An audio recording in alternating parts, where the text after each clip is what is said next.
Taste the Daily.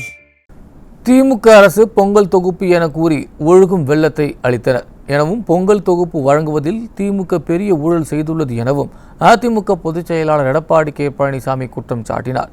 Thanjavur மாவட்டம் கும்பகோணம் பகுதியில் மக்களை காப்போம் தமிழகத்தை மீட்போம் சூறாவளி சுற்றுப்பயணத்தில் பேசிய போது அவர் இதனை தெரிவித்தார்.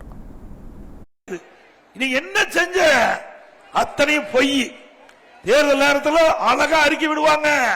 525 அறிவிப்பு நிறைவேற்ற போறோம் அள்ளி கொடுத்தாங்க, அள்ளி விசுறாங்க. என்ன செய்ய போறோம், எப்படியோ நாட்டு மக்களை ஏமாத்த விடும் முடிவு பண்ணாங்க. 525 திராவிட முன்னேற்ற கழக தேர்தல் அறிவிப்பு 10% கூட இது வரைக்கும் நிறைவேற்றல. முக்கியமான அறிவிப்பு எதுவுமே நிறைவேற்றல. இன்றைக்கு 100 நாள் வேலை திட்டம் 150 நாள் உயர்த்தினாங்களா? 100 நாள் வேலை திட்டம் குறைஞ்சி 50 நாள் வேலை திட்டம் ஆகி போச்சு. அதே மாதிரி இளைஞர்கள் வங்கி கடன் ரத்துனாங்க, கல்வி கடன் வங்கியில் வாங்கிய இளைஞர்கள் வாங்கிய கல்வி கடன் ரத்துனாங்க. செஞ்சாங்களா? சத்தமா சொல்லுங்க, ஸ்டாலின் காதுல கேட்க வேணும். இல்ல மாதந்தோறும் சிலிண்டருக்கு 100 ரூபாய் மானியம் கொடுத்தாங்களா? ரேஷன் கடையில் 1 கிலோவுக்கு 2 கிலோ சக்கரை போடணும் கொடுத்தாங்களா?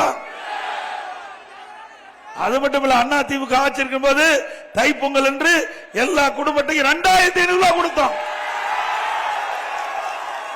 திமுக ஆட்சிக்கு வந்து பொங்கல் தொகுப்பு கொடுத்தாங்க. எப்படி?